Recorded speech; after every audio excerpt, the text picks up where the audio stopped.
कनकपुर का राजमहल दीपों की रोशनी से जगमगा रहा था। राजकुमारी रूपा के जन्मदिन का उत्सव था। चारों ओर संगीत और उल्लास था, लेकिन कोई नहीं जानता था कि इस महल की दीवारों के पीछे एक काली छाया मंडरा रही है। कालदेव नाम का एक दुष्ट तांत्रिक भेष बदलकर महल में दाखिल हुआ था।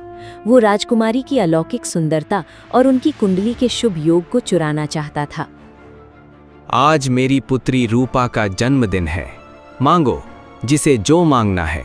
आज कोई खाली हाथ नहीं जाएगा। महाराज, अगर दान देना ही है तो मुझे ये राजकुमारी दे दीजिए। इसकी नियति मेरे चरणों में है। सभा में सन्नाटा छा गया। राजा के आदेश पर सैनिकों ने तांत्रिक को पकड़ना चाहा, लेकिन कालदेव ने जोर से अट्टहास किया और अपनी झोली से काली राख हवा में उछाल दी। महल में धुआं फैल गया। तांत्रिक की आंखें अंगारे की तरह जलने लगी। उसने अपनी उंगली राजकुमारी रूपा की ओर उठाई और मंत्र बुदबुदाने लगा। देखते ही देखते उत्सव का माहौल मातम में बदल गया। मूर्ख राजा, तूने मेरा अपमान किया है। अब सुन मेरा श्राप। तेरी ये सुंदर पुत्री दिन के उजाले में एक घृणित नागिन बनकर जंगलों में भटकेगी। केवल रात के सन्नाटे में ये इंसान बनेगी, पर किसी अपने से मिल नहीं पाएगी। पिताजी, बचाइए मुझे। मेरी देह ठंडी पड़ रही है। इससे पहले कि कोई कुछ समझ पाता, रूपा का शरीर सिकुड़ने लगा। उसकी कोमल त्वचा पर सुनहरे शल्क उभर आए। वो एक नागिन बनकर रेंगती हुई महल के झरोखे से नीचे घने जंगल की ओर भाग गई। राजा बस हाथ मलता रह गया।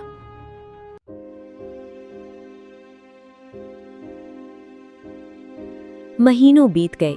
राजकुमारी जो कभी रेशमी बिस्तरों पर सोती थी, अब कंटीली झाड़ियों और ठंडी गुफाओं में अपना दिन काटती थी।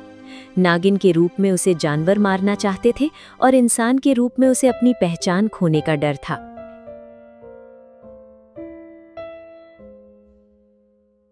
एक दोपहर कालदेव ने उसे जंगल में ढूंढ निकाला। वो उसे पूरी तरह अपने वश में करने के लिए मायावी तीरों से हमला करने लगा। भाग कहाँ तक भागेगी रूपा? जिस दिन तू हार मान लेगी, तेरी सारी शक्तियां मेरी हो जाएंगी। एक जहरीला तीर नागिन के शरीर को चीरता हुआ निकल गया। वो अधमरी होकर एक नाले के पास गिर पड़ी। उसकी सुनहरी चमक फीकी पड़ रही थी। तभी वहां से राजू नाम का एक गरीब किसान गुजर रहा था, जो शहर से मजदूरी करके लौट रहा था। राजू के पास अपनी फटी हुई पोटली में सिर्फ 2 रोटियां और पीने का थोड़ा पानी था। उसने रास्ते के किनारे उस तड़पती हुई नागिन को देखा। लोग अक्सर सांप को देखते ही पत्थर उठाते हैं, पर राजू का दिल अलग था। उसने देखा कि नागिन की आंखों में जानवर जैसा गुस्सा नहीं, बल्कि इंसान जैसी बेबसी है। बेचारा जीव, किसी पत्थर दिल ने इसे बहुत बुरी तरह मारा है। माँ कहती थी कि प्यासे को पानी पिलाना सबसे बड़ा पुण्य है, चाहे वो इंसान हो या जानवर। राजू ने बहुत सावधानी से नागिन को उठाया। उसने अपने घाव पर लगाने वाली जड़ी बूटियां पीसकर उसके जख्म पर लगाईं। नागिन ने धीरे से अपना भन हिलाया, मानो वो शुक्रिया कह रही हो। राजू उसे अपनी झोपड़ी में ले आया, ये सोचकर कि ठीक होने तक वो इसकी रक्षा करेगा। रात का दूसरा पहर था। राजू अपनी झोपड़ी के बाहर जमीन पर सोया था। अचानक उसे अंदर से किसी के सिसकने की आवाज सुनाई दी। उसने डरते डरते दरवाजा खोला। वहां कोई नागिन नहीं थी, बल्कि फटे हाल में पर बेहद खूबसूरत एक युवती बैठी थी, जिसके घावों से अभी भी खून रिस रहा। अरे, आप कौन और यहाँ कैसे आई? वो घायल नागिन कहाँ गई जिसे मैं लाया था?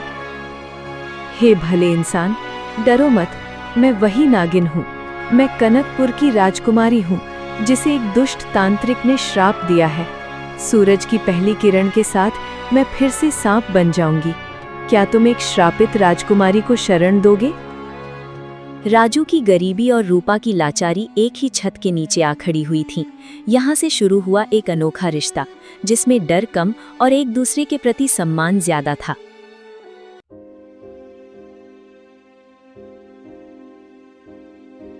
सूरज की पहली किरण खिड़की से अंदर आई और देखते ही देखते राजकुमारी रूपा का मानवीय शरीर फिर से सुकोमल नागिन के रूप में बदलने लगा। राजू ये सब अपनी आंखों से देख रहा था। उसके लिए ये किसी डरावने सपने जैसा था, लेकिन रूपा की आंखों में जो बेबसी थी उसने राजू के डर को हमदर्दी में बदल दिया। राजू ने अपनी पुरानी लकड़ी की संदूक को खाली किया, उसमें नरम घास बिछाई और नागिन को सुरक्षित अंदर बिठा दिया। राजकुमारी जी, जब तक आप इस रूप में हैं, इस संदूक के अंदर ही रहिएगा। गांव में बहुत से शिकारी और सपेरे घूमते रहते हैं। मैं बाहर काम पर जा रहा हूँ। शाम को लौटकर आपके लिए भोजन और दवा ले आऊंगा।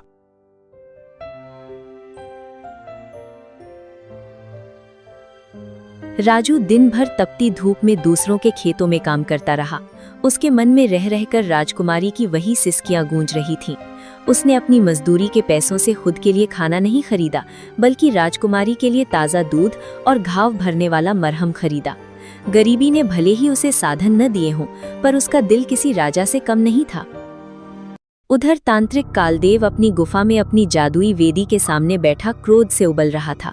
उसने अपने तंत्र की मदद से ये जान लिया था कि रूपा मरी नहीं है, बल्कि किसी इंसान के संरक्षण में है। उसने अपनी काली शक्तियों से एक कौवे को संदेशवाहक बनाया और उसे पूरे इलाके में राजकुमारी को खोजने के लिए भेज दिया। वो किसान अपनी छोटी सी झोपड़ी में मेरा शिकार छुपाए बैठा है। उसे पता नहीं कि वो आग से खेल रहा है। रूपा की शक्तियां मेरी होने वाली हैं, और जो भी बीच में आएगा वो राख बन जाएगा। कौवा उड़ता हुआ राजू के गांव पहुंचा और राजू की झोपड़ी की छत पर बैठकर कांव कांव करने लगा। ये एक अशुभ संकेत था। राजू जब घर लौटा तो उसे वातावरण में एक भारीपन महसूस हुआ।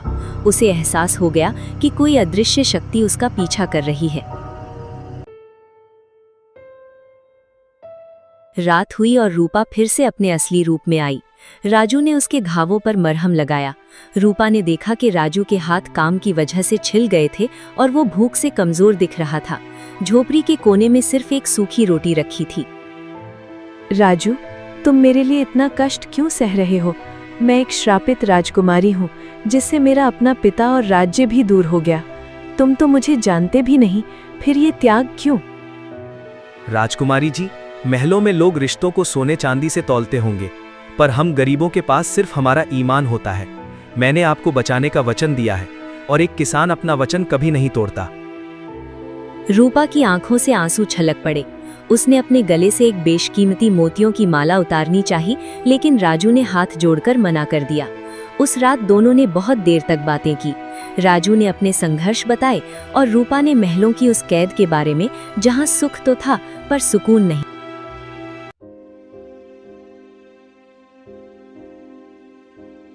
अगले दिन गांव में एक सपेरा आया। ये कोई साधारण सपेरा नहीं था, बल्कि कालदेव का ही बदला हुआ रूप था। उसने बीन बजाना शुरू किया। उसकी बीन की धुन इतनी तीखी थी कि आसपास के साधारण सांप बिलों से बाहर आने लगे। संदूक के अंदर बैठी रूपा को भी उस संगीत से बेचैनी होने लगी। उसका दम घुट रहा था। गांव वालों, इस गांव में एक बहुत बड़ी आपदा छिपी है। एक नागिन यहाँ मौत बनकर बैठी है। अगर उसे बाहर नहीं निकाला गया तो ये पूरा गांव शमशान बन जाएगा।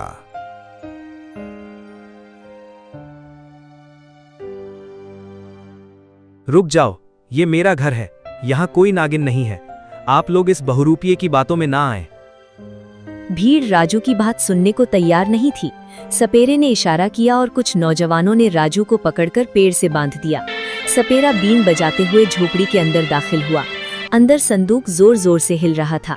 रूपा नागिन रूप में तड़प रही थी, पर वो बाहर नहीं निकलना चाहती थी, क्योंकि उसे पता था कि बाहर निकलते ही वो पकड़ी जाएगी। छोड़ दो उसे। उसने तुम्हारा क्या बिगाड़ा है? वो बेगुनाह है। जैसे ही सपेरे ने संदूक का ढक्कन खोला, एक चमत्कार हुआ। सूरज बादलों के पीछे छिप गया और अचानक ग्रहण जैसा अंधेरा छा गया। नियति ने अपना खेल बदला। समय से पहले ही अंधेरा होने के कारण रूपा संदूक के अंदर ही आधी नागिन और आधी इंसान के रूप में बदलने लगी। उसकी चीख पूरी झोपड़ी में गूंज उठी। सपेरा यानी कालदेव डर के मारे पीछे हटा, क्योंकि रूपा की दिव्य शक्ति उसे चुनौती दे रही थी। झोपड़ी के भीतर का दृश्य भयानक और अद्भुत था। सपेरे के रूप में आए कालदेव ने जैसे ही संदूक खोला, ग्रहण के अंधेरे ने समय का चक्र घुमा दिया। रूपा न पूरी तरह नागिन थी और न पूरी इंसान। उसकी आंखों से नीली रोशनी फूट रही थी। गांव वाले बाहर खड़े डरे सहमे तमाशा देख रहे थे। तांत्रिक कालदेव ने अपना असली रूप धारण कर लिया।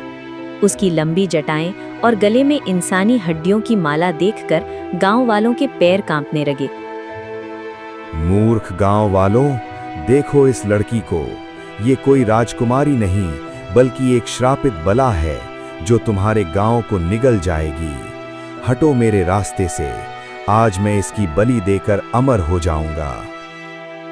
झूठ बोल रहा है ये दुष्ट। गांव वालों, मत सुनो इसकी बात। इसने राजकुमारी को छल से फंसाया है। रूपा ने वर्षा कराकर तुम्हारी फसलें बचाई थीं। क्या तुम भूल गए? गांव वाले दुविधा में थे। एक तरफ तांत्रिक का खौफ था और दूसरी तरफ राजू की सच्चाई। तभी कालदेव ने एक जलता हुआ मंत्र रूपा की ओर फेंका। रूपा दर्द से कराह उठी, लेकिन उसकी दिव्य शक्ति ने एक सुरक्षा कवच बना लिया। रात का घना अंधेरा गहराता जा रहा था। रूपा अब पूरी तरह मानवीय रूप में आ चुकी थी, लेकिन वो बहुत कमजोर थी। राजू ने अपनी पूरी ताकत लगाकर रस्सियों को तोड़ा और दौड़कर झोपड़ी के अंदर पहुंचा। उसने देखा कि रूपा जमीन पर अचेत पड़ी है और कालदेव मंत्रों का उच्चारण कर रहा है ताकि उसकी आत्मा को शरीर से बाहर खींच सके। राजकुमारी जी, उठिए। आपको हिम्मत हारनी होगी। ये दुष्ट जीत नहीं सकता। मेरी जान चली जाए पर मैं इसे आपको छूने नहीं दूंगा। राजू, तुम यहाँ से भाग जाओ। कालदेव बहुत शक्तिशाली है। मेरी वजह से तुम्हारी जान संकट में है। मैंने तुम्हें सिर्फ दुख और मुसीबतें ही दी हैं। दुख तो वो होता है जो इंसान अकेले सहता है राजकुमारी। आज हम साथ हैं। अगर मरना भी पड़ा तो एक दोस्त के नाते मैं आपके साथ रहूंगा। झोपड़ी के बाहर राजू की निस्वार्थ वफादारी देखकर गांव वालों की आंखों पर चढ़ा डर का पर्दा हटने लगा। मुखिया, जो अब तक खामोश थे, उन्होंने अपनी लाठी उठाई। उन्हें याद आया कि कैसे राजू ने अपनी भूख की परवाह न करते हुए दूसरों की मदद की थी। गांव वालों, हम कायर नहीं हैं। राजू अकेला उस तांत्रिक से लड़ रहा है और हम यहाँ खड़े तमाशा देख रहे हैं। क्या यही हमारी इंसानियत है? उठाओ अपनी लाठियां। आज कोई भी तांत्रिक हमारे गांव के मेहमान को हाथ नहीं लगाएगा। पूरा गांव एक सुर में चिल्ला उठा। लोग मशाले लेकर झोपड़ी की ओर बढ़े। कालदेव ने देखा कि भीड़ उसके खिलाफ हो रही है। उसने अपनी जादुई छड़ी से गांव वालों की ओर आग के गोले फेंके, जिससे भगदड़ मच गई, लेकिन लोग पीछे नहीं हटे। कालदेव समझ गया कि जब तक राजू जिंदा है, वो रूपा को वश में नहीं कर पाएगा। उसने अपना सबसे घातक मंत्र रक्त बाण तैयार किया। ये बाण सीधे दिल पर वार करता है। जैसे ही उसने बाण छोड़ा, रूपा ने राजू को धक्का देकर पीछे कर दिया, लेकिन राजू फिर से उसके आगे आ गया। अब देख, तेरी वफादारी तुझे मौत के मुंह में ले जाएगी। खत्म हो जा किसान। बाण सनसनाता हुआ आया। हवा में बिजली कड़की। ठीक उसी पल राजू ने अपनी छाती पर लटका हुआ वो तावीज आगे कर दिया जो उसकी माँ ने उसे बचपन में दिया था। वो तावीज कोई साधारण पत्थर नहीं, बल्कि एक प्राचीन मंदिर का पवित्र अंश था। बाण तावीज से टकराया और एक जोरदार धमाका हुआ। धमाके के बाद चारों ओर धूल ही धूल थी। कालदेव जमीन पर गिर पड़ा था।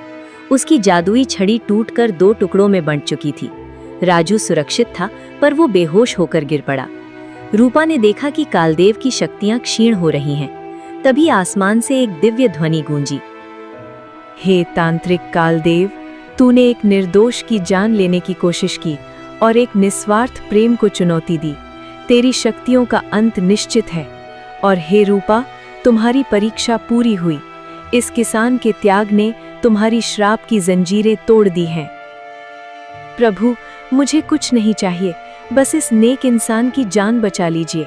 इसने मेरे लिए अपना सब कुछ दांव पर लगा दिया। अचानक एक अलौकिक प्रकाश राजू के शरीर में समा गया। उसके घाव भरने लगे और उसकी सांसें वापस लौट आईं।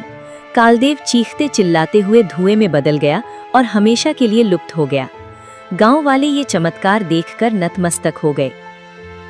कालदेव के अंत के साथ ही गांव के ऊपर छाए काले बादल छट गए।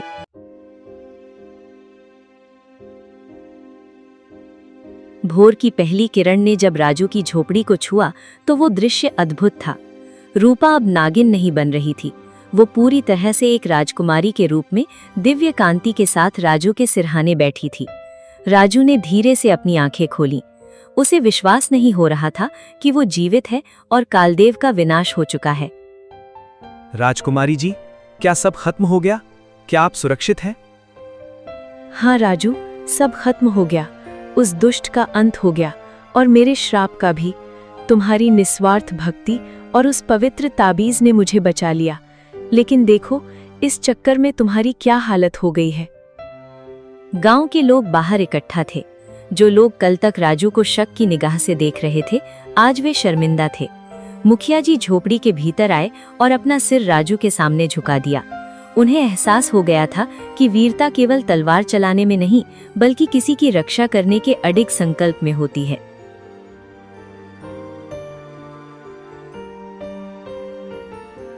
कुछ ही घंटों में कनकपुर के राजा की घुड़सवार सेना गांव में पहुंच गई। राजा को गुप्तचरों से सूचना मिली थी कि उनकी पुत्री एक छोटे से गांव में है। जब राजा ने अपनी पुत्री को जीवित और श्राप मुक्त देखा तो उनकी आंखों से खुशी के आंसू बह निकले। उन्होंने रूपा को गले लगा लिया, लेकिन रूपा की नजरें बार बार उस फटी पुरानी झोपड़ी और वहां खड़े राजू को ढूंढ रही थी।